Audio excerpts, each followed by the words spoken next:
Hello, welcome back to Umineko. Hello. Alright, back to the game. Load, not start. Load. Here we go. And we're starting it off with the villain. Hey, Battler. Maybe you should just swim to the island. Battler, dude, you shouldn't lean over the railing too much. You might fall. Mm. Fall. Damn it! So this is why you're all grinning back there. This is the super high-speed boat that the captain started modding. Oh yes, that piece of junk fishing boat from 6 years ago doesn't hold a candle to this guy. Oh, it's shaking, it's shaking, it's shaking! I'm gonna fall! Ooh, gonna fall. If I fall, I'll land in the ocean and drown. Where's the parachute? I need the Bowie! Give me a life jacket! Battler, what the heck are you doing that for? Jessica Jan, Maria Jan, it's not nice to tease. Battler-kun, if you're scared, then just don't come out on the deck. I think you'll be able to calm down a bit if you go inside the boat. That's a no thank you, Aniki. Shipwreck victims are always the ones inside the boat. The survivors are usually the ones on the deck during the accident, so I'm staying right here. But it's shaking, I'm gonna fall! Ah! Gonna fall. Mm. Maria, I told you to behave yourself. But Battler-kun, it looks like you really can't handle it. I'll go tell the captain to slow down for you. Aunt Rosa, thank you! I can tell you now that safe, slow driving is definitely the way to go, even on the sea! Don't do that, Rosa. Trials and tribulations are important for young men. Isn't that right, Adler-kun? You'd better be able to overcome a little scare like this. Otherwise, you'll never be able to go to Egypt with your aunt. Oh, Aunt Eva, you're so mean! Oh no, I'm gonna fall! Life jacket, parachute! Oh! Wait, gotta spin it around and think that way! What's the enemy aiming for? Is he doing this to scare me? That's what it's aiming for, too bad! Like hell, I'd be scared! But no, I'm gonna fall! How's that? How's my vocal performance there? Very good. Thank you, thank I'm a you. little bit afraid for your voice. I'm fine. So after I made a huge fool of myself for a while, Aunt Rosa had a talk with the boat captain, and he slowed down to a more manageable speed for me. That's a bit better. Thought I was gonna die earlier. Apparently, the max speed I can tolerate is extremely slow. But that just now was completely insane. The whole boat was shaking, sliding and leaping on the ocean's surface. Felt like I was riding on the back of a flying fish. Jessica was still guffawing at me as I leaned against the railing, tired and disheartened. I lost in that strength contest earlier, but I'm glad to know I'm no worse off where it really counts. But seriously, I'm bad at doing laughing while doing voices. It's pretty hard to do a laughing character. To force a laugh, I guess. That's not your natural one. Yeah. Damn it, go ahead and laugh. One of these days, I'm gonna find your weakness and get back at you. And then your boobs will be mine to squish. Oh, great.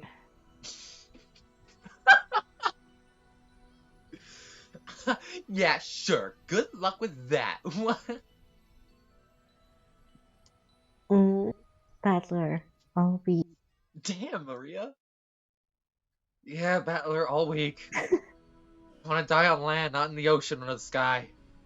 Maria was patting my back, so I patted her head in return. What a real one. Her expression was blank as usual, but I realized that she wanted to console me. Battler-kun, the captain's throwing in drinks to make up for this. Would you like one to calm yourself down? George Anaki and Kumasawa Bachan brought us all ice-cold cans of soft drinks covered with beads of water. Judging from Kumasawa-san's big grin, our parents inside the boat were probably all rolling around laughing at my moment of pure terror. Damn it, I'm so embarrassed I can't bear to face any of them. If I didn't change the subject somehow, I had the feeling I'd be the butt of everyone's joke for the whole trip. So I tried to think of something harmless to talk about. Hey Jessica, how are Uncle Krause and Aunt Natsuhi doing? My old man and mom? Unfortunately, they're fine. Though every other word out of their mouths is study, study, which pisses me off. I'm so jealous, since it doesn't look like Uncle Hideyoshi or Uncle Rudolph would say stuff like that. Oh no! Before I had my exams, my parents kept pressing me about it over and over. I thought it was annoying then, but now I'm grateful. I know how serious shit is gonna get. Just from reading up the episode 2. And I'm just like kinda it's just now sinking in that I've given stupid voices to all my characters, basically. I can't wait. I can't wait for like very serious moments, and I'm just over here doing a stupid ass stoner impression that doesn't even sound like a stoner. I thought it was annoying then, but now I'm grateful. I knew it. You really are awesome, Aniki.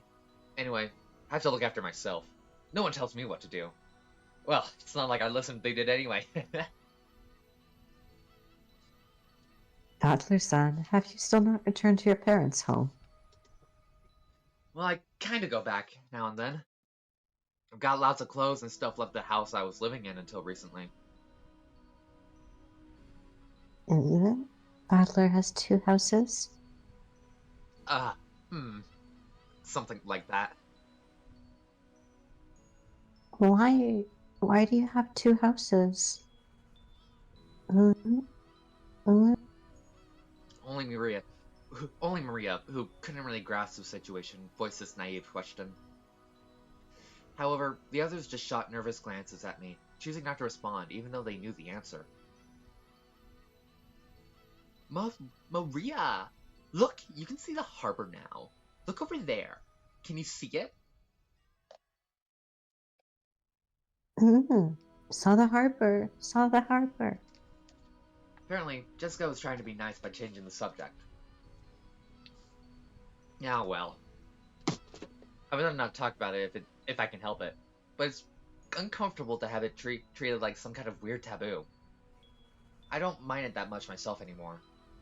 I may be a member of the Ushiromiya family, but the truth is that for these last 6 years, I've been living with my grandparents on my late mother's side. I've even been using her family name. When those parents passed away, one after the other, I basically had no choice but to go back and live with the old bastard. Don't get me wrong, I didn't just run away from home or anything like that. The only one at fault here is my dad. I don't really blame Kirie-san. Being able to hold that old bastard's reins and ride him out is no mean feat. Still, the way that old bastard betrayed my mom. Well, unfortunately, I still haven't fully gotten over that.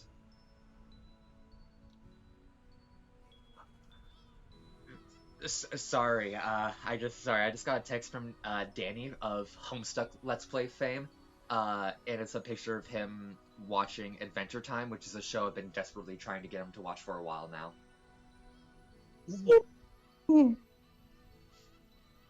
Ahem. We'll be getting there soon. George Aniki cleared his throat, trying to change the subject.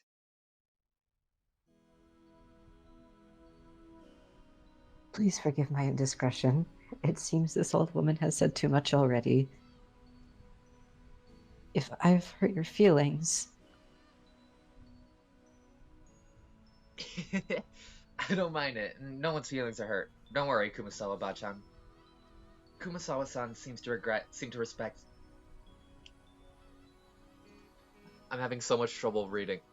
Kumasawa-san seemed to regret speaking out of turn. But I was more concerned about... Why is there a fucking fly in here? Sorry. But I was more concerned about being worried over for something like that, so I stood up and passed it off lightly. After that, I had a sip of my drink and head over to Maria and Jessica, who were gazing at the silhouette of the island. Adler, I saw the island. Saw the island. There. Mm. Sorry, my voice is kind of destroyed. It's alright. I'm going to struggle a little bit today. Go drink some water real quick. That's probably not going to help too much. Or some tea. I don't know. What helps with throat? I would use a cough drop, but that kind of takes up too much mouth space for me to be able to talk properly. Where is it? Oh, I see it now. Even after 6 years, the island hasn't changed a bit. It's almost like it's an island. The small island silhouette in front of us had gotten pretty close. This island's name is Rokkenjima. It's a small island about 10 kilometers around, located in the Izu archipelago. Since they call this archipelago the Izu 7, lots of people think there are only 7 islands, but that's not true. There's actually several more, and Rokkenjima is one of the minor islands that don't get counted. Even if that weren't the case, I doubt you'd find many people who knew about this island. Only people connected to the Ushiromiya family ever go there. In other words, outsiders and tourists never have any reason to care about it. So you'll never find this island's name in any travel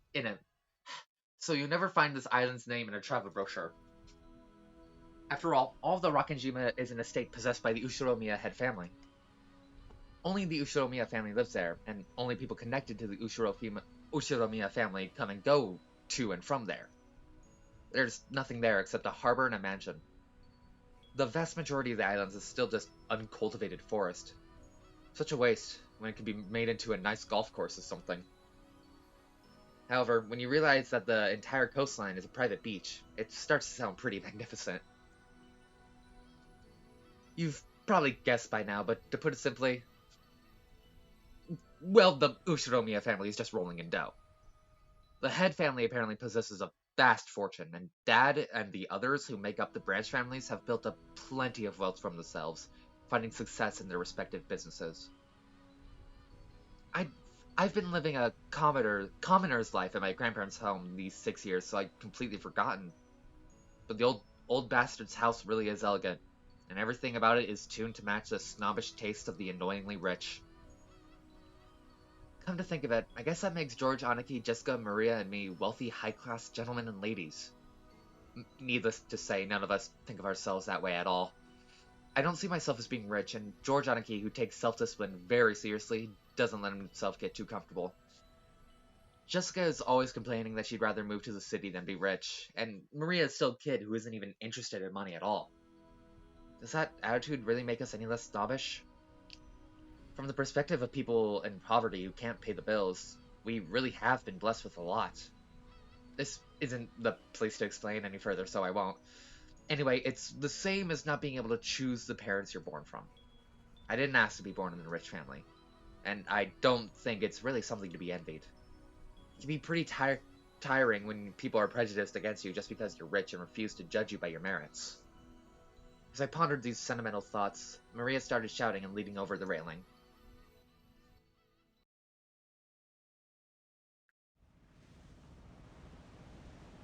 Ooh, gone.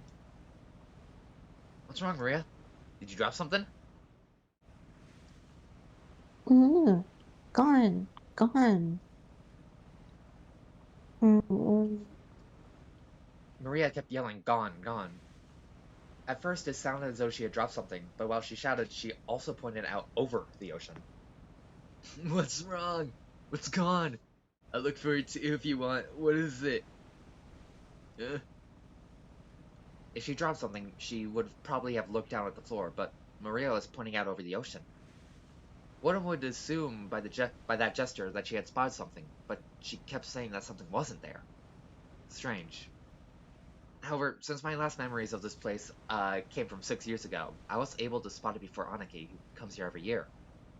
Huh? If I remember correctly, wasn't there a torii or something on that small crag around here? When I first read this, I thought this was the small crag they were talking about, and I was like, that's a really fucking weird place to put a torii. Yeah. It's like, why the fuck would they put one there? That's right, it was definitely there. I remember it well, since as we got closer to the island, it's the first thing to greet us, like a landmark. Wow, you're an amazing battler. Even though it's been 6 years, you remembered.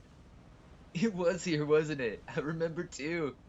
The tutelary god's shrine and the Tory-like thing were standing all alone on that crag. And now that you mention it, they are gone, aren't they? I'm pretty sure they were still here last year. Gone. Gone. Ooh. Maybe they were washed away by the waves or something. It was a small crag, so it probably got worn away over time.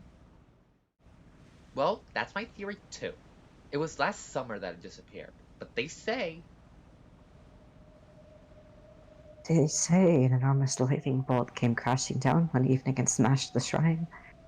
I like imagining that this wind sound effect that's going on is like she just like turned on an MP3 player or whatever the fuck, 80s to a cassette tape, spooky sound cassette tape.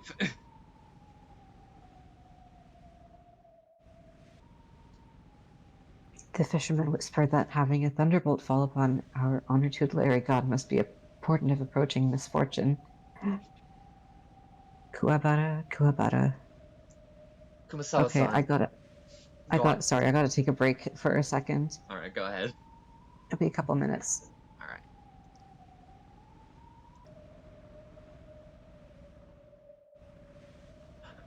Kumasawa-san smiled impishly as if teasing us, rubbing her hands together while intoning a Japanese phrase meant to ward off lightning. However, Maria apparently took this seriously, and stared fixedly over the ocean to where the crag housing the shrine god was supposed to be.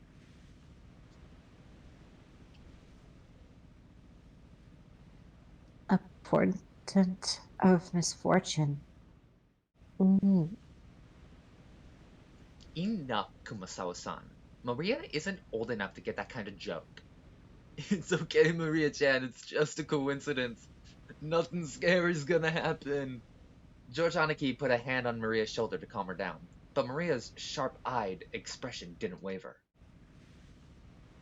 Misfortune. Misfortune. Maria muttered that word over and over. Apparently, repeating a single word over and over is a habit that Maria's had for a long time. However, since the word she was saying was literally an ill omen, it was a bit creepy.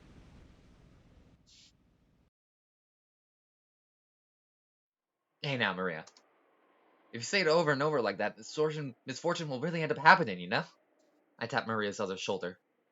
Maria whipped her head around, stared into my face, and spoke unbelievably. Mm-hmm. Misfortune is coming. Well, alright, okay, cool. I'll tell the guy to turn the boat around. Legit, that would be my If first only. reaction.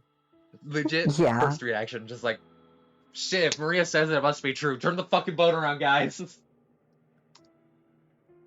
Huh? Just where is it coming from? I answered lightheartedly, trying to break the tension in the air.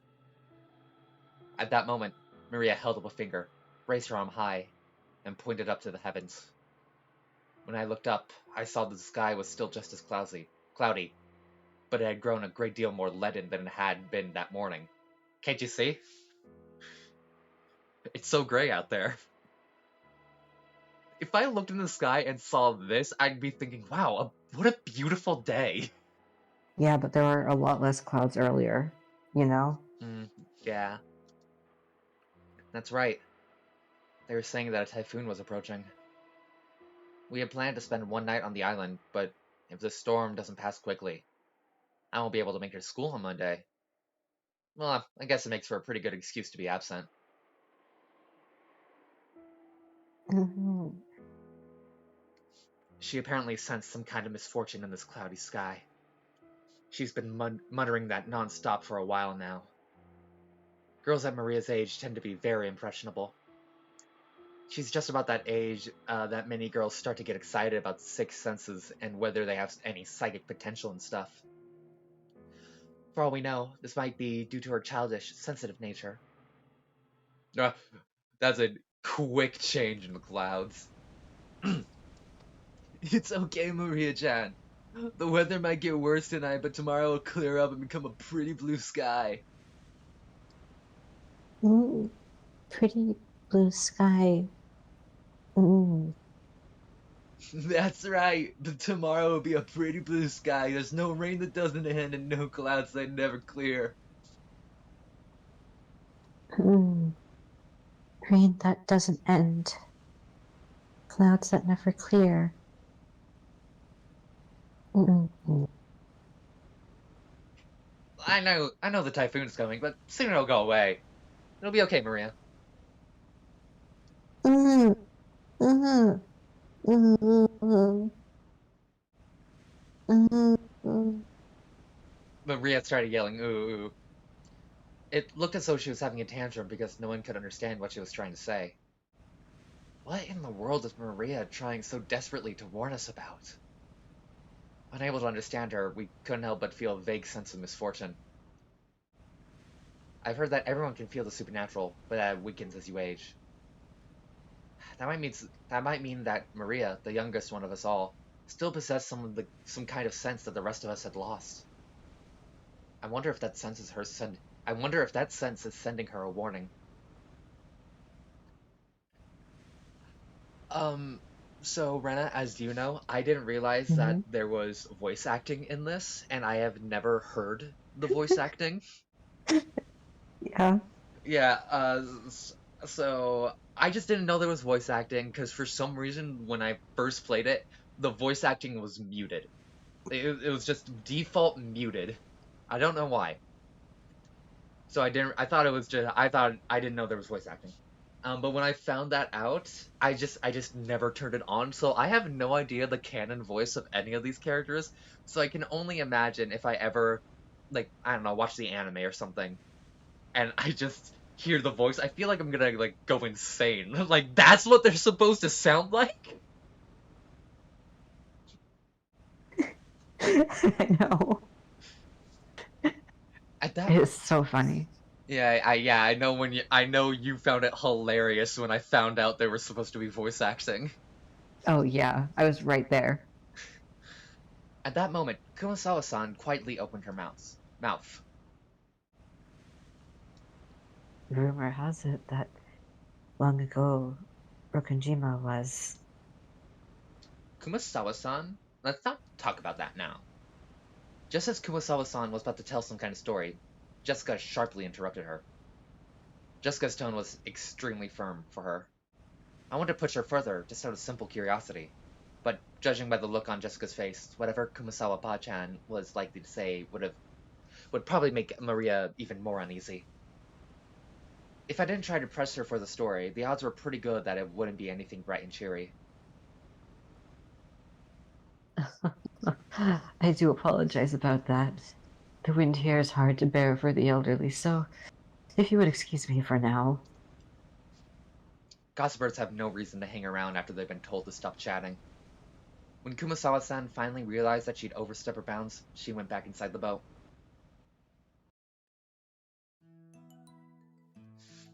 After she left, Uncle Hideyoshi showed up in her place.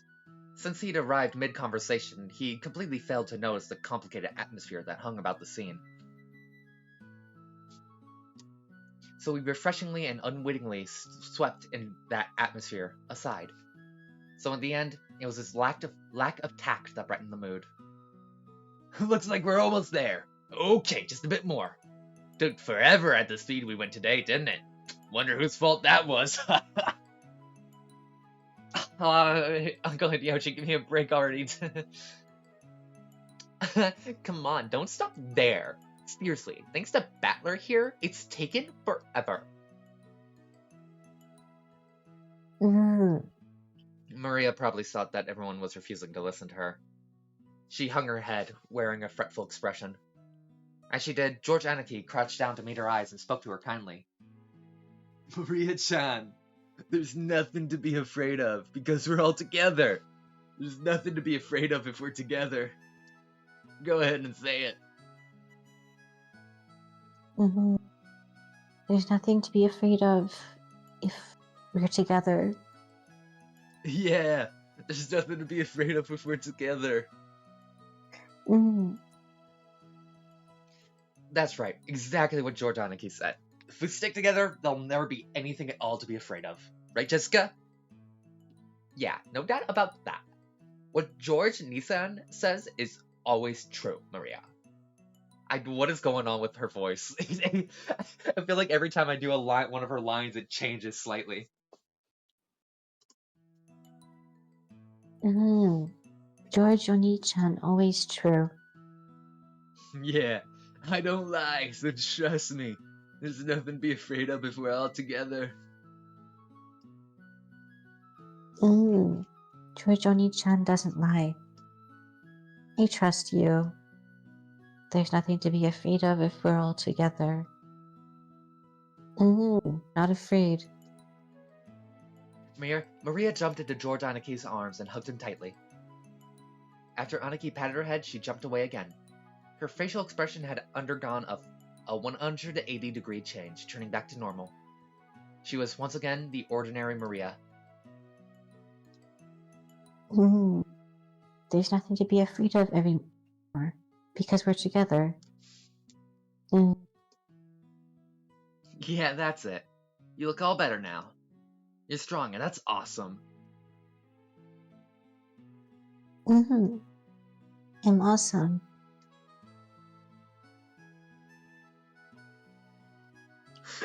Sorry, I just opened the text you sent me. Which one?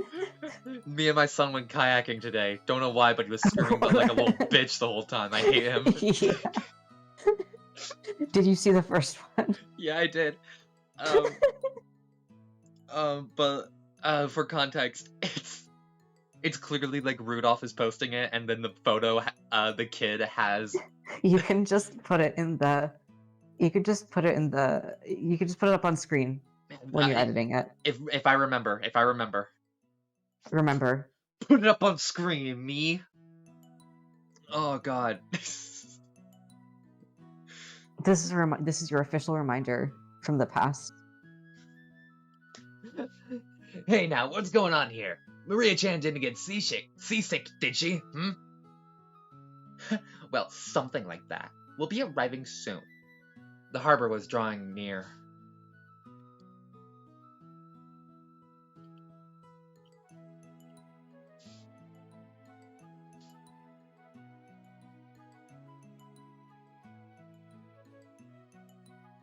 Okay, wait.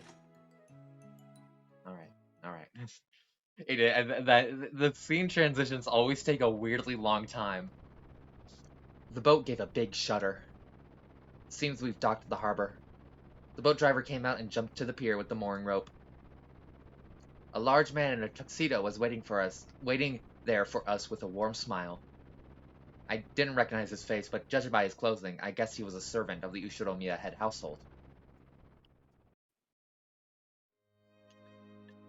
Did you voice him or did I? I think I did go up. I can't remember entirely. I can't remember. I think the only servant you didn't take was Genji. That might be true. You might be right. Do you want me to do Goda this time?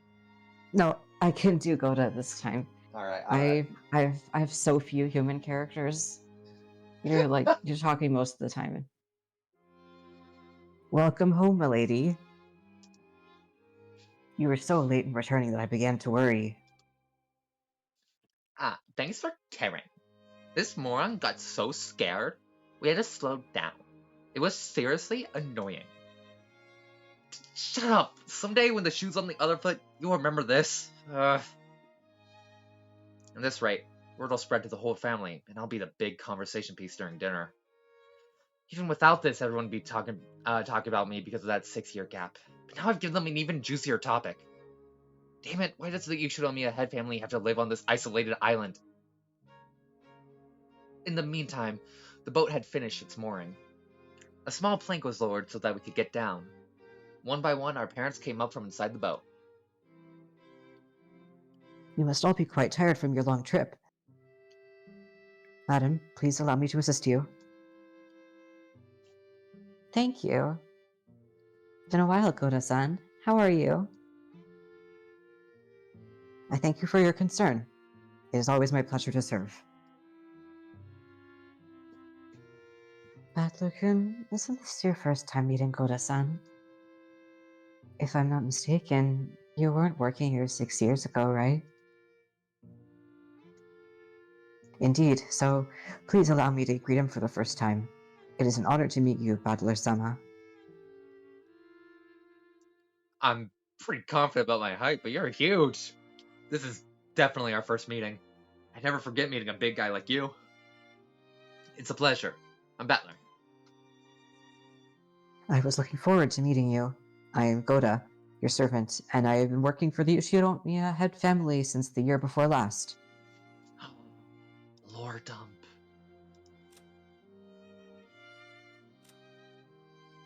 A servant hired as a cook.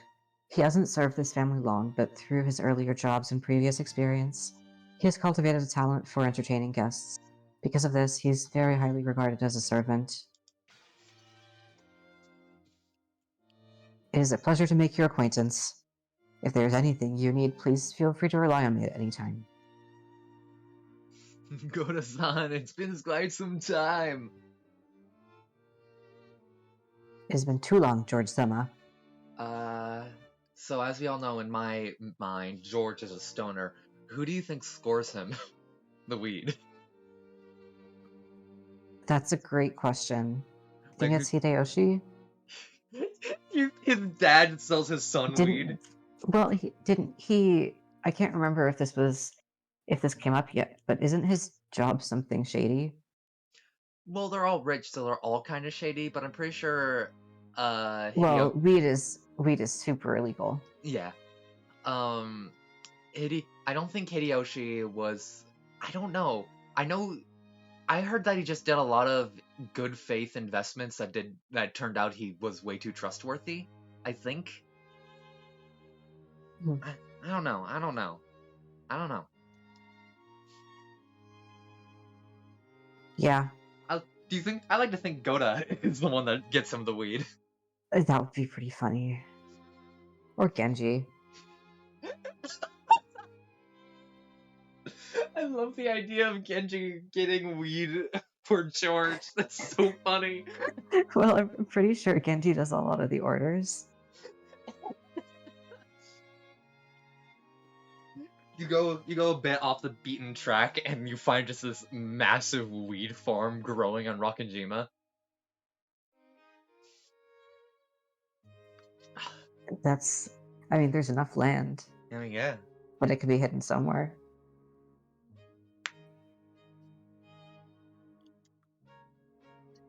Anyway, back to the game. Please allow me to assist you. As usual, you're a pro at welcoming guests. If you ever need a job, just let me know, okay? I'd hire you anytime. You do me too much honor. Please allow me to assist you, Hideyoshi-sama. Goda-san then lent a hand to everyone as they disembarked, greeting them as they passed. His speech and mannerisms had the refined polish of a professional. He was very graceful, in contrast with his initially tough-looking appearance. His large size made him seem a bit scary at first, but he was much more polite than my first impression had led me to believe. He claimed to have served on the island for 2 years, but he had doubtless worked at a similar job somewhere before. Hold on. Alright. I wanted to make sure everything was still recording. After everybody disembarked, the mooring rope was untied and the boat started to steer away from the harbor. It was probably returning to its home port on Nijima. The captain waved his hand in farewell. Maria conscientiously waved her hand back. I know I butchered that. Now I think about it, that must be why I've felt something out of place for a while now. I can't hear the cries of the seagulls. Seagulls? The birds? If I remember correctly, whenever we came to this island in the past, the seagulls always greeted us with their lively nya nya cries. You know, like nya. But because of that, whenever I hear the cries of seagulls anywhere else, I get the feeling that I'm coming to a family conference. Except for the small part of the island where those of the Uchinomiya head family live. Rokkenjima has been left uncultivated, which apparently makes it a paradise for wild birds. Supposedly, there was a cliff somewhere that housed a huge seagull colony, so this island was always full of seagulls. Not having those seagulls here to greet us made me feel a bit lonely. What's wrong, Battler-kun? Oh, Aunt Rosa. Nah, it's nothing really. I was just thinking it's a bit lonely without the cries of the seagulls. My, that's true now that you mention it. Even though they're always so noisy, today there isn't one to be seen. Why no seagulls? Maybe it's because the seagulls are having a get-together somewhere too. Maria, did you want to see the seagulls? I wanted to see them. Still, it's a bit strange there isn't even a single one around. Maybe Jessica grilled them all and ate them. The hell, don't say disturbing stuff like that. You'll get Maria believing it. Jessica Oni-chan grilled them. Jessica Oni-chan grilled them. I did not. Why the hell would I do something like that? That's right. Jessica grilled them. Skin and meatballs, liver and onion. Swim and meatballs, liver and onion.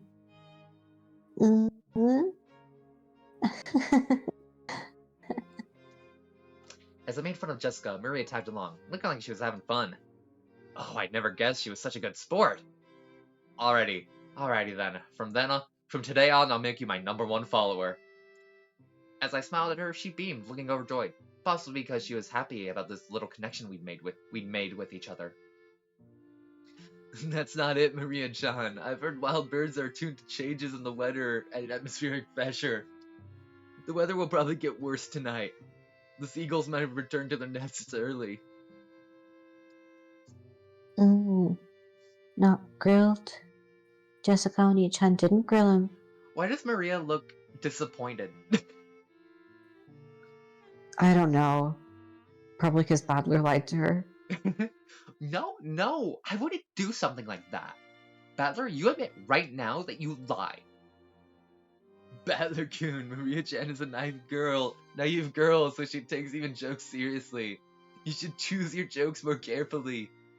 George Aniki gently scolded me. Even though I outstripped Aniki in height, Aniki was Aniki, of course. There was no choice but to obediently apologize. Sure. My bad. Maria, that was a joke. The seagulls are all taking it easy in their nest today. That's all. Badler lied.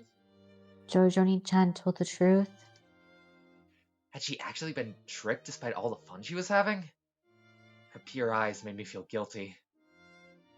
Maybe I went a little overboard with her after all.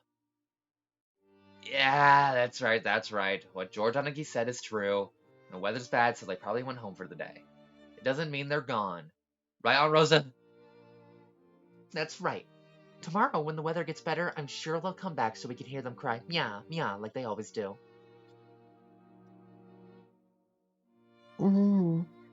I'll wait until the weather gets better and they come back. Gonna wait till tomorrow. Gonna wait until the weather's better. Maria was in a lighter mood and was looking forward to tomorrow, when the seagulls would come back and fill the skies. Still, George Aniki really was amazing at taking care of kids. I think I remember Aniki taking good care of me as well when I was a brat 6 years ago. Aniki, that's probably your gift. George-kun is amazing at taking care of young kids. If you want to, I bet you'll do great with a job in childcare, don't you think? Yeah, it's almost like George Nissan was born to do something like that. Personally, I think that'd suit you better than doing business in some company president's office. Oh no, childcare is a fine career path, but it's not a job where merely liking children is enough. You really are modest, George-kun. But Battler-kun is quite good with children too. Just a second ago, even though it didn't last long, Maria seemed to be having a lot of fun. Please keep on playing with her like you did just now. Just choose your jokes more carefully, okay? Aunt Rosa winked at me, giggling a little. She's a real mother, I thought to myself, who's happy to see Maria having fun. Come on, Rosa. And you brats too, what the hell are you doing? Let's get going. Okay, we're coming. The old bastard was waving for us to hurry up. Yeah, we need to get moving. We might as well have this conversation after setting our luggage down in our rooms. Now then, everyone, allow me to lead you to the guest house where you will be spending the night. Please, this way. Goto-san called to everyone and led the way. Kumasawa-san brought up the rear.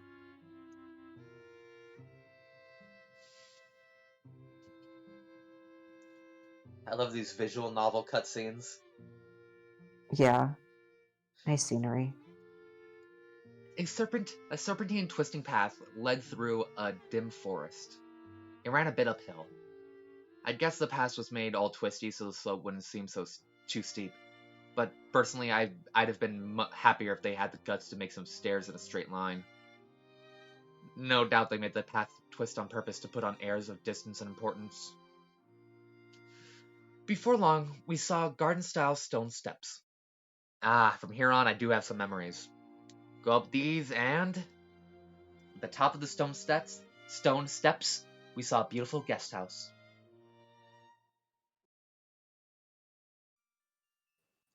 Its facade was lovely, of course, but more importantly, we couldn't enter its doors without having our hearts stolen away by the splendor of the beautiful rose garden spreading before it. It's as beautiful as ever this year. A real delight for the eyes. After climbing the stone steps, the people greeted by this rose garden gave voice to their impressions one by one. Is it just me, or are the flowers a little less lively this year? It's probably because it wasn't that hot this summer. I also believe that was a factor. Sadly, this year's blooming is a tad inferior when compared to last year's. Even so, it was a delightful rose garden. I remember that even 6 years ago, huge numbers of roses had greeted us every year. This rose garden was the first thing that greeted the people who came to Rokkenjima. Even our parents, who came every year, couldn't help but give voice to the admiration. In fact, it seemed to have undergone a power-up from the garden in my memory of 6 years ago. This place is always so amazing. It would be wonderful to have a rose garden like this at home. Give it up. Who do you think would take care of it? Roses are a real pain with bugs and diseases to worry about. They are one of the worst plants to take care of and maintain. I'm bad at taking care of plants in general, so... Oh, yeah. I mean, if you're bad at taking care of plants, roses can be a challenge. Well, from what I've heard, Kirei-ne-san takes care of her rose every day and makes sure no bugs get anywhere near it, right? Huh? What are you talking about? That's right. Though in this person's case, the rose goes after the insect looks and nasty carnivorous plant. Oh, so that's what you mean. Come on, Rosa, can't you give it that a rest just for today? I've put that sort of thing completely behind me. I wonder, after all, you're a womanizer on almost a genetic level. No need to worry, Rosa-san. When a rose gives you too much trouble, it's always best to snip it at the root. I castrated my husband.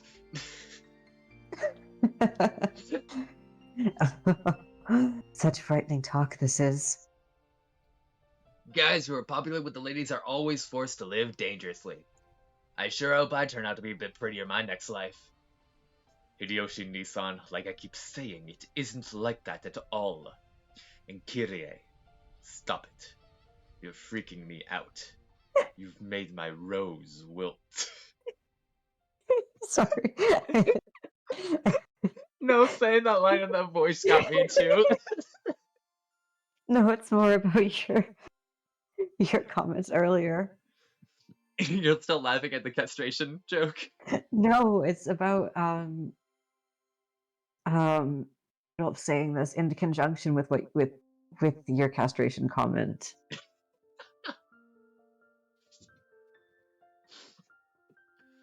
Okay. Hey, Marie-chan, look over here. These roses are especially magnificent. Magnificent. Magnificent roses. Ooh. Smells pretty sweet. Look, this suits my elegance perfectly.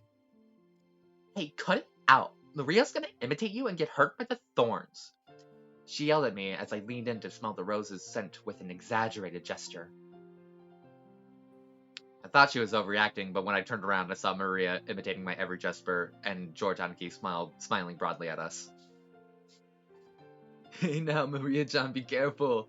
Rose thorns can hurt.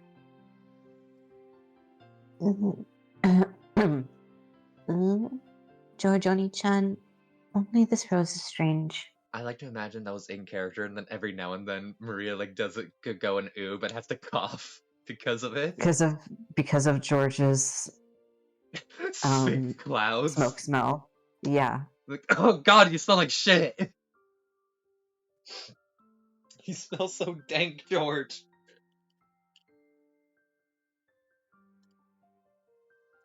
Strange? What's wrong? Maria pointed at a single rose. I immediately understood why she found it odd. In the midst of all these magnificent roses, one single rose was just starting to wilt. There wasn't any particular reason. Some roses flourish, and others wilt. That's all there was to it. But Maria seemed very concerned about the only unhealthy one in the group. It must have made her feel lonely. So you feel sad for this rose because it's the only one that isn't healthy? The others are all healthy, but this one's sad. Well, they all bloom and wither at their own paces. I'll bet this one's just starting to wilt early because it got to bloom before any of the others. Yeah, that's right. Probably just bloomed like crazy, fulfilled its duty, and went to sleep. Shouldn't get so worked up about it. It seemed that Maria's pure, sensitive nature was making her feel some emotional pain for the rose that wilted alone. Even though she understood the logic of it, it still felt lonely to her. Then Maria-chan, why don't you look after this rose until we leave? George Anaki straightened up and felt around in his pocket. He then took out the wrapper from the candy he had been sucking on the plane. He twisted it into a thin string, then gently tied it to the rose as a sort of marker. Hey, that's pretty cute. Let's mark it with this. Later on, you can come and give it some water. I'm sure Mr. Rose will be happy.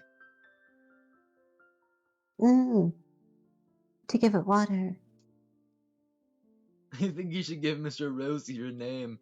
I'm sure that'll make it happy and you'll get to know it a little better. A name?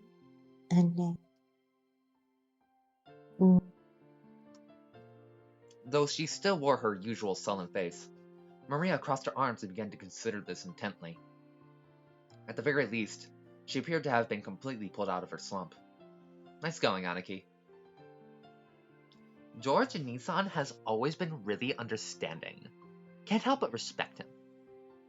Yeah, I guess he was just born that way. We gotta start picking up tips. Was this garden just as magnificent when you all were kids? It was only after I stopped living here that it grew so big. Before that, the garden was simpler, though I'm still attached to that one. Nissan fiddled with it too much, with that vaguely bad taste of his. I liked it much better before. Ava, you've gotta think positive. Setting aside how it used to look, its beauty now is something to be admired. You'll be able to relax a lot better if you look at it that way. I didn't mean it like that. I was just saying that I wanted you to see this garden the way it was before, too. Everyone, if you please, I shall guide you to your rooms now. Goda-san called to everyone to ask if we were ready. But our hearts had been completely stolen away by the rose garden that none of us had seen for a year. So we didn't pay much attention to him. Since we weren't a travel group, it wasn't like we had a strict schedule to follow. Besides, since our parents were visiting their old home full of nostalgia, it wasn't like they had to let themselves be urged on by anyone or anything. Understanding the situation, Goda-san continued to wait, smiling widely, until our parents got tired of the roses and told him to guide us to our rooms.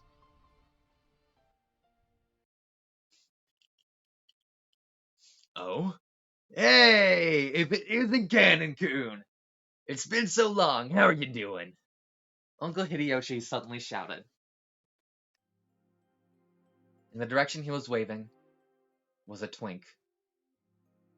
I love your commentary.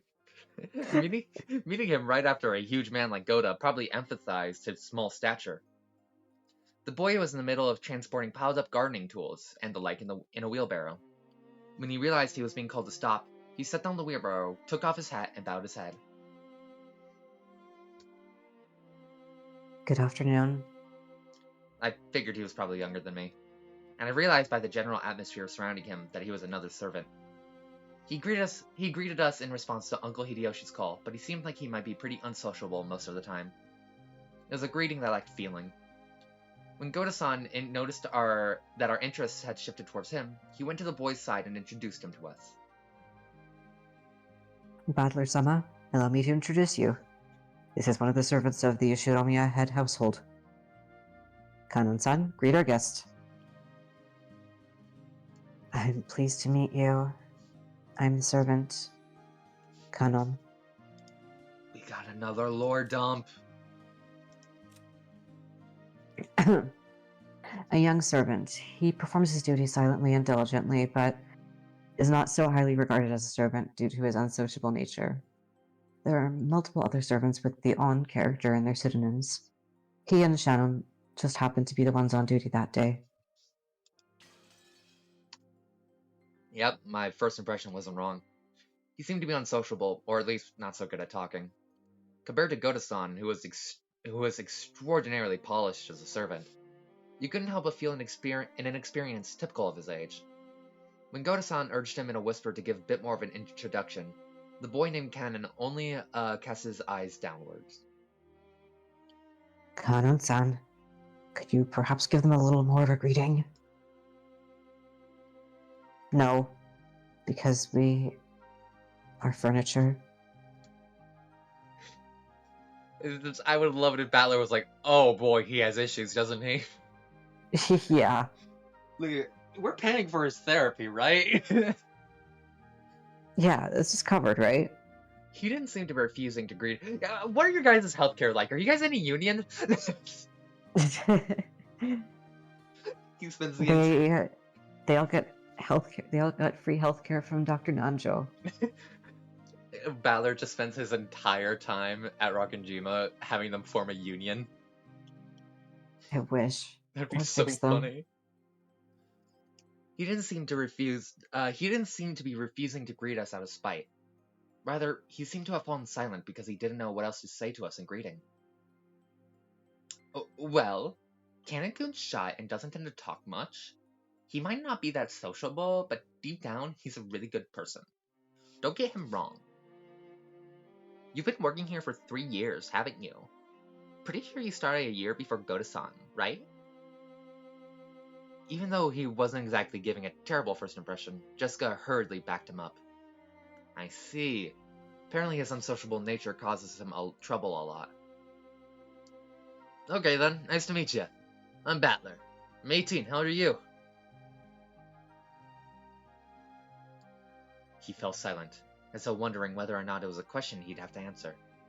But here again, Jessica plowed ahead. If I remember correctly, Ken is 2 years younger than us, so 16, right? Yes, that is correct. It looked like he would have preferred not to tell us his age if given the choice. That was probably because he thought we'd look down on him for it. I remember that when I was around his age, I hated being asked how old I was by adults. I see, 16, huh? That's gotta be a delicate time. Which means I probably asked something I shouldn't have. I'm glad you're about our age. Just be cool and call me Battler. And I'll call you Ganon. Thank you very much. but the sentiment alone is sufficient, Butler-sama. Jessica looked panicky for some reason. She seemed to think my impression of Canon was getting worse because of his refusal. Well, as a girl, Jessica probably couldn't understand the fretful male heart at this age. As his elder, even by just 2 years, I took it upon myself to be understanding of that. Kanon-san, could you perhaps be a little more courteous? A smiley face is also part of a servant's duty. My apologies. I shall make an effort.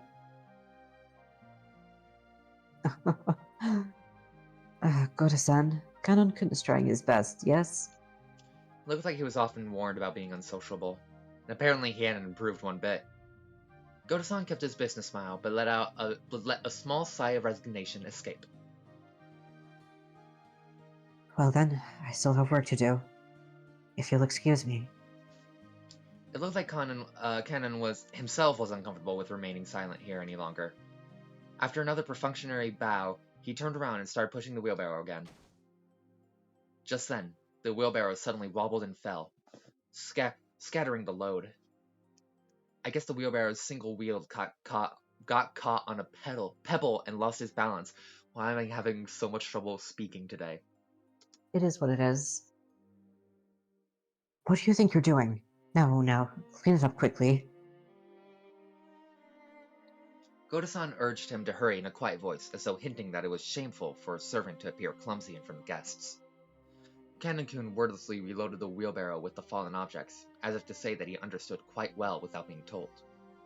He seemed to be fine with the light-looking gardening tools, shovels and such, but he looked like he was having trouble getting his arms around and lifting up some sacks of fertilizer.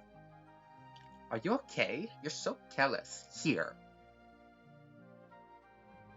My lady, you'll dirty your garments. Please, leave this to us. With a smooth motion, Goda-san took the shovel that Jessica had picked up. Behind him, Canon-kun was having trouble with the sacks of fertilizer.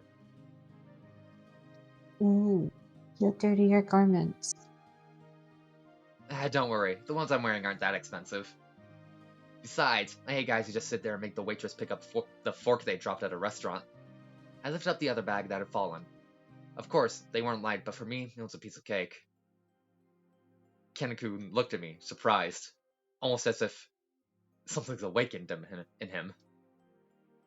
I was wondering if the stream had paused for me or not, and that was just something you or if that was actually something you were just making up. Well, until I heard the end. Okay. Ugh. It was the face of someone who never would have expected to receive help from a guest. Butler-sama, don't worry about it. I will take care of everything, so... Don't you worry. I may not look it, but I've got it where it counts. Since Canon-kun looked like he hadn't gone through his growth spurt, he was stuck with a sort of weak body. This kind of weight might have been too much for him. It's quite heavy. It's natural that it'll be difficult for you. Don't worry about it, Canon-kun. Okay, my time to shine. This makes up for the boat stuff from earlier, right? Ha! As if they could make up for freaking out like that. Later, I'll tell you about it too, Canon-kun. Battler was totally hilarious.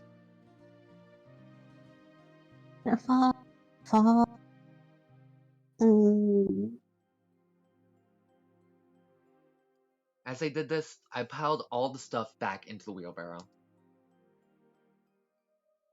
I beg your forgiveness for letting you into such unsightliness. Come now, that's quite enough. Please, go. Letting the guests, who were supposed to feel welcome, see such a disgraceful thing must have been hideously embarrassing for a servant. Pressed by Goda to hurry up and go, Canon-kun left. You're too harsh on him, Goda-san. Shouldn't you have helped him instead of being a bully? That was wrong of me. So bold of Ava to say that. Oh yeah, the Shinomias can say whatever they want to the servants. Ava just constantly wants to make everyone's life worse. Yeah. I deeply implore your forgiveness. Without even a twitch in his smile, Goto-san apologized elegantly. Kanekun has a tons of things he's good at too. It's just that being young works against him all the time. It's a crying shame. Well, it's a prickly age. Let's just leave him be. After all, closed-mouthed servants are the best kind. Isn't that right, Kumasawa-san? Rudolph-sama, you truly are harsh. There's no servant as silent as me, of course. Everyone smiled wryly at that obvious lie. Even she herself didn't believe that, not in her wildest dreams. So she must have said it to lighten the mood. Yeah, that's the kind of character Kumasawa Bachan used to be. The once stiff atmosphere had cleared up at once thanks to her cheerful smile. I'd like to sit down our luggage soon. Goda-san, what rooms are we all going to take? It shall be the same as the previous year. Allow me to guide you. Please, this way. We headed towards a trim, elegantly simple guest house. This was going to be our temporary quarters for the night.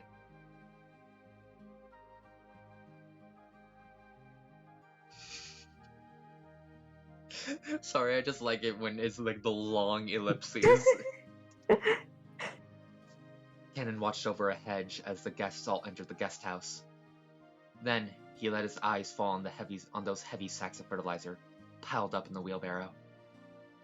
In his mind, he kept going over his previous mistake. Battler, big, strong, and handsome, had picked up the sacks in front of him. The sacks Cannon couldn't lift himself, as if they were feathers. It would be extremely difficult for an outside observer to guess what emotions that favor had stirred up in Cannon. I can't believe they just wrote that. It's so gay! But as far as you could tell by watching him hang his head, there was something that he just couldn't let go of. His love. Muttered. I cannot believe they just wrote that and it just never came up again. Japanese writers just don't realize how gay they're making stuff. I think that's what it is. I'm not too sure about that. I think don't... this may have been a little bit on purpose, but it could have been a translation thing as well. Muttered words escaped his lips, but those words he muttered were so soft that they didn't reach even his own ears. Even I. Did you catch that? Yeah, I heard the even okay. I.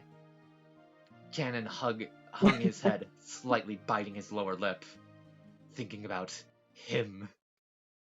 Yeah, this is like, I'm even just reading this for the third time. This is an extremely subtextually gay scene. He went to walk away, but tripped on a yaoi paddle.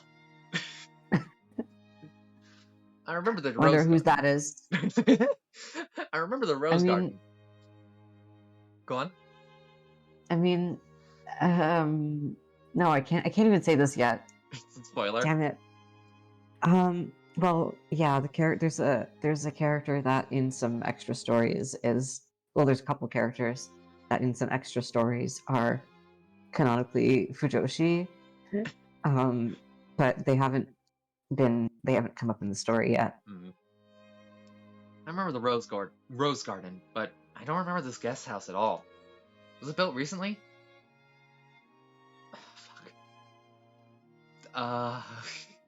Torayan. Alright. Yeah. Visitor's Retreat was written on a gatepost-like thing, but since everyone called it the guest house, I followed their lead. The brand new Western-style guest house, which stood overlooking the roses, had a magnificent design carefully done in harmony with the garden. Correct. It was built the year before last. Ever since then, they'd had a sleepover year. This place is much more fun than that junky old mansion you knew. I wish my room was over here. I want a room here too. I want one. I guess you could say my own house was upper class, but to me, it felt completely ordinary compared to the head family. The display of wealth was shocking, as was the fact that they built this kind of awesome guest house for guests who came over only a few times a year. This is the exact same way I feel when I visit some of my family members' houses. Oh Holy yeah. shit. Yeah, the lore dump, the lore drop Rena gave me is that apparently Rena's just related to a bunch of rich people.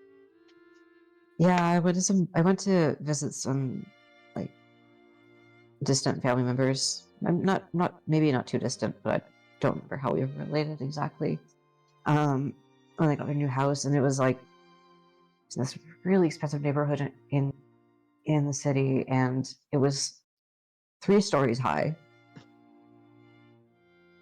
I don't I don't think I've ever been in a 3-story high house.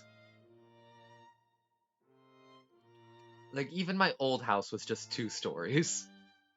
Yeah, God, being rich is wild.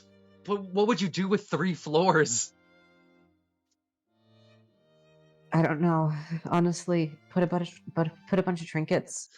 I build like a massive house in The Sims and I run out of ideas for rooms like after 2. Trinkets. Anyway, go on. Eva-sama, Hideyoshi-sama, please do make use of this room. Rudolph-sama, Hirie-sama, please take this room here. I really do love how beautiful and elegant this place is. Western-style architecture truly is wonderful. I can handle Western design for a few days, but any longer than that, and you need the good old Japanese look. Japanese people just relax best on tatami mats. They've been fighting over whether to make our new house Japanese style or Western style. Mom still holds a grudge about Dad having the construction started with a Japanese layout, and they bicker all the time about it. I'm really jealous, George Nissan. Your parents get along well, don't they? Mine are so frosty. It's like I'm at Wendy's every time I'm around them. You know, Wendy's have frosties. Yeah, I know. That was a stupid joke. I know. It was a stupid joke, but it's kind of funny. Hell yeah. Then again, they're always in sync when it comes to my grades. All the rooms seem to be for 2 people. I was grateful since I wasn't going to be forced to share the same room with that old bastard under the pretext that we were family. And anyway, I figured those 2 wouldn't be able to enjoy themselves with someone like me around. What's with that creepy smile? You're thinking about something dirty, aren't you? You're thinking about your dad fucking your stepmother, aren't you? Okay, weird thing, weird. Something dirty? Of course not. Please enjoy your stay. Ah! Ow! That hurts, you old bastard! Once again, Dad pulled my ears from behind. Cut the crap. I'm getting a stomachache and I'm not in the mood for this. My tummy hurts and I'm being very brave about it. You're the guest of honor this time around. So play as nice as possible with Dad and Anaki and the rest. At the very least, be careful of what you say in front of Dad. Got it? Because wisecracks don't go too well with him. Jessica-chan, what's the head's mood been like lately? Same as last year, I guess. Considering they say he's got 3 months left to live, he's as lively, grumpy, and irritable as ever. Meaning this year he's in his usual bad mood. And as usual, the only one who's able to look after him is Genji-san. It seems the master will open his heart to no one else. Lately, us people have not even been granted an audience with him. See, that's another part that's like a little bit of gay subtext, but it's just one line, you know? He won't open his heart to anyone else. Except this grown man. Like, yeah, except Genji. Which, okay, there's a ton of other subtext I could go into with them, but like, No. when it's just one line and not a whole scene, it's not as noticeable. He shut himself up in his study again, probably doing nothing but that weird black magic of his. What he does for a hobby is his own damn business, but when he starts stinking up the house, it really gets on my nerves. I wish he'd never come out of that study again. It's Fuck. not him sticking up the house. It's George. It's just like, yeah, that's definitely him, not me, man. You shouldn't talk like that about the elderly. We're all indebted to him since he rebuilt the Ushiromiya family. We should be more grateful. Well, sorry. After being rebuked by George Aniki, Jessica had no choice but to take back her thoughtless remark. The Ushiromiya family was wealthy beyond belief, but of course that meant all its members were a bit strange, and completely out of touch with the world at large. Hold on. Alright. Still streaming? Yeah. And at the Very cool. And at the top of the chain, the family head, our grandfather, seemed especially strange and terrifying, even for our family. Dad said he was getting a stomachache earlier, and I imagine that reflected the honest feelings of all of the adults here today. No doubt they were jealous of his grandchildren, who could just play around and laugh without a care. From the stories Dad told me, the family head was a violent man who ruled with his fists, beating his children, even his daughters, mercilessly. God, why can't I say that? Mercilessly, whatever. With a wooden sword. God, I can't fucking talk. If he was so strict and uptight about that, why couldn't he have been a little more conservative with his kids' names? Because of that, even us grandkids have to suffer. Anyway, I can't say I have any trouble believing those terrifying stories about him. I don't remember meeting him very often, but I think I recall him looking extremely grumpy all the time, always making people cower with that sharp gaze of his. I remember that the room's atmosphere got so tense whenever he was around, you couldn't even breathe. What my dad said about me being the guest of honor now carries a little more oomph for me. 6 years ago, I was in elementary school, but I'm a high schooler now. If I act up, things could get serious. Ooh, scary. He does look frightening, but he's not so terrifying that you need to tense up like that. Nothing what he says is truly unreasonable. He may be clumsy at talking, but he's a very logical person. But George Nissan, you've been the family darling since like forever because of your awesome grades, right? Grandfather treats us completely different. I've even got slapped with a wooden sword. On my ass. My ass! On my maidenly innocent ass. Well, you're the heiress of the head family, Jessica-chan. Grandfather is giving you special attention. You've got to realize that his strictfulness reflects his high hopes for you. Oh, come on. Seriously, I could just turn the succession over to you, George Nissan. It's a bit of a heavy burden for me to carry. I think I already said it before, but Jessica's the girl heir to the head family. We're only cousins in branch families, so she probably feels a totally different sort of pressure than we do. Jessica Oni-chan. That heavy? If I help hold it, will it get lighter? Maria should be the heiress. I trust her to steer this family in the right way. Thanks. It's okay. I'm not gonna push it on you, Maria. I'm gonna bear this cross until my grave. Don't worry. She was grateful for Maria's innocent concern, but Jessica's face still seemed to contain some of the uneasiness she felt towards the future. Maybe we're in the same boat. Any high schooler with exams approaching would have trouble hiding their anxiety for the future. Maria, come here. You and I will be in this room. Butlerkun, I heard you're gonna be with me in this room here. It's just us, that's why there's 3 beds. Oh? Now there's a surprise. It's bigger than our parents' rooms, dang! Well, I figured we cousins would all want to hang out together, so I told them to get a bigger room ready.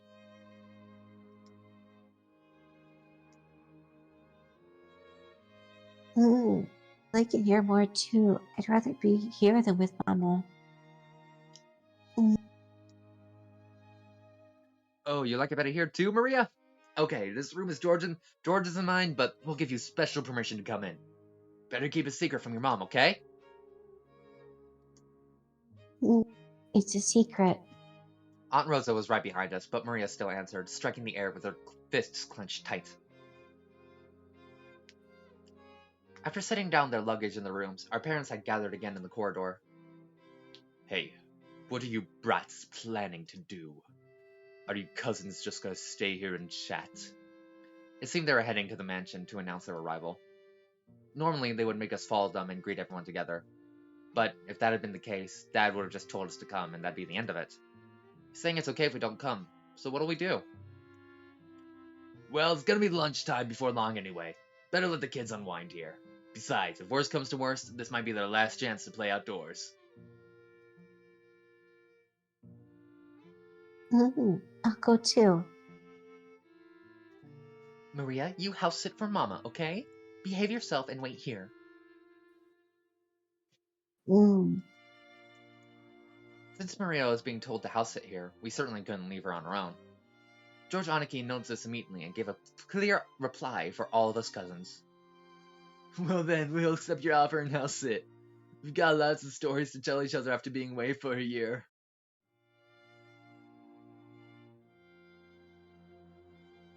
That sounds wonderful. And Badler-kun has 6 years worth of stories to tell, doesn't he? Yeah, I'll take care of the house like a good boy. Kumasawa-san, I'm gonna stay here too. We'll break rank and leave the rest to the adults, hehe. Perhaps that would be best. I'll report it to Madam. Then allow me to guide you all to the mansion. This way, please.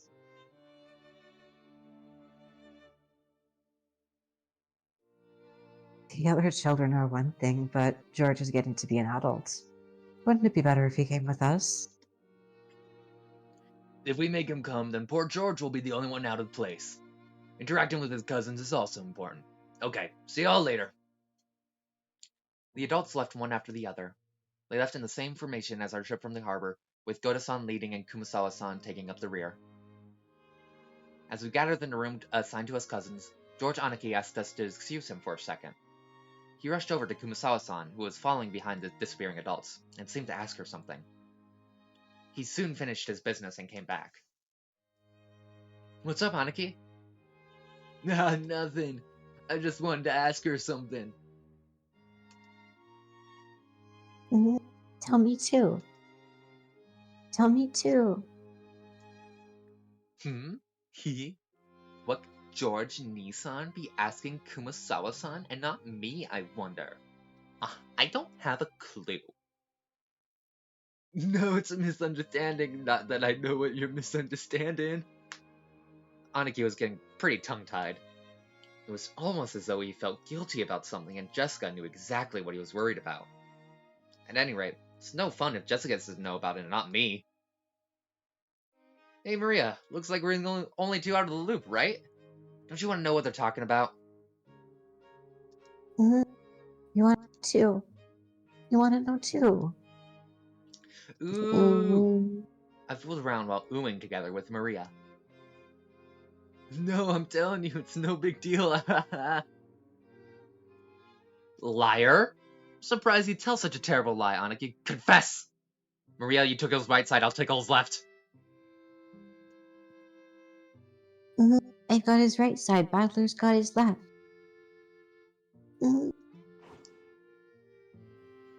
Wait a second! Wait, you two!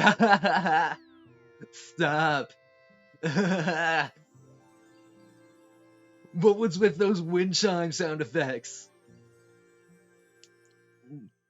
Maria and I played around, chasing George Aniki as he tried to escape, rolling on the bed. I realize high schoolers aren't supposed to bounce around like kittens, but I still miss this kind of fun. A warm, cozy kind of fun. George Nissan, what were you asking Kumasawa-san? Well, I've got a good guess. It's been a year since the last time he visited the head family. Who knows what servants might have come and gone during that time. Either way, it looks like he'd like to go and say hi. Say hi. I want to say hi too. What the hell? That's nothing to feel guilty about, Aniki. I'm not buying it. Maria, don't be fooled. Anaki's still hiding something. Go get a bucket of water and a towel. More torture! What? A bucket of water and a towel. Maria, this is called waterboarding. It's a good way of getting information. It's just like, oh, this is taking a turn. Waterboarding. Good for getting information. I love my headcanon. I love these little headcanon lines. Fun addition to the story. Huh? A fun addition to the story. Exactly. Stop it, seriously. Maria-chan, you too. Stop already.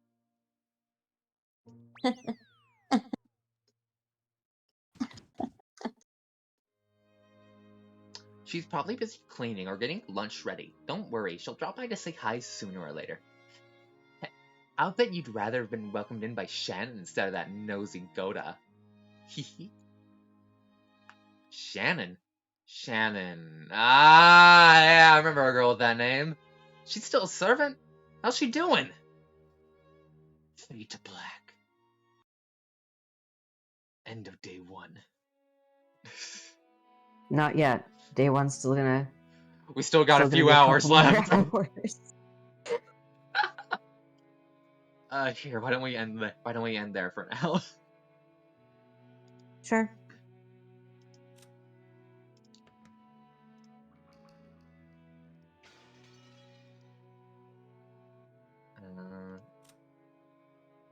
There we go. No, what, no, fuck. Title back. Yes. Alright, there we go. Thank you for joining us on this episode of Umineko. I decided I'm just gonna, like, do some slight editing to get rid of, like, some pauses and shit, and then I'm just gonna throw the entire session up as an episode. Yeah, works well. Yes. I'd say. We hope you enjoyed your stay at Rokkenjima Island. We hope you'll join us, next time. Bye. Bye.